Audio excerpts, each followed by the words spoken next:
बाबा गुरु नानक के 550वें जन्मदिन की तकरीबात में शिरकत के लिए भारतीय सिख यात्रियों की पाकिस्तान आमद का सिलसिला जारी है। भारतीय सिख यात्री मुल्क की तारीख में पहली बार बरास्ता वाघा पैदल चलकर पाकिस्तान पहुंचेंगे। चेयरमैन मतरूका वक्फ इमलाक बोर्ड डॉक्टर आमिर और दीगर हुकाम ने इस्तकबाल भी किया। आज 2200 सिख यात्री पाकिस्तान पहुंचेंगे। इससे मुतल्लिक मजीद अपडेट्स रहेंगे। काजी नदीम इकबाल हमारे साथ मौजूद हैं। काजी नदीम इकबाल, बताइएगा सिख यात्रियों के लिए ताम क़याम, सिक्योरिटी और ट्रांसपोर्ट के कैसे इंतजाम किए गए हैं? देखिए, मतरूका वक्फ इमलाक बोर्ड ने बेहतरीन इंतजाम किए हैं। इस सिलसिले में आज जो सिख यात्री पाकिस्तान पहुंचे हैं उनका इस्तकबाल डॉक्टर आमिर अहमद, चेयरमैन मतरूका वक्फ इमलाक बोर्ड ने डिप्टी सेक्रेटरी शाहीन, तर्जमान बोर्ड और पाकिस्तान सिख गुरुद्वारा प्रबंधक कमेटी के सरबराह के साथ किया है।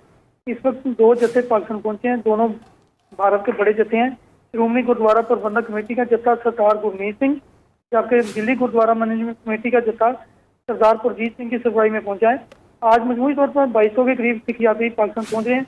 जो भी सिख यात्री पाकिस्तान पहुंचे हैं उनको इमिग्रेशन की सहूलियात काम अमूर निपटाने के बाद खसूसी बसों के जरिए via ring road, GT road, Nankana साहब रवाना किया जा रहा है, जहाँ इनके साथ सिक्योरिटी के इंतजाम भी सख्त किए गए हैं।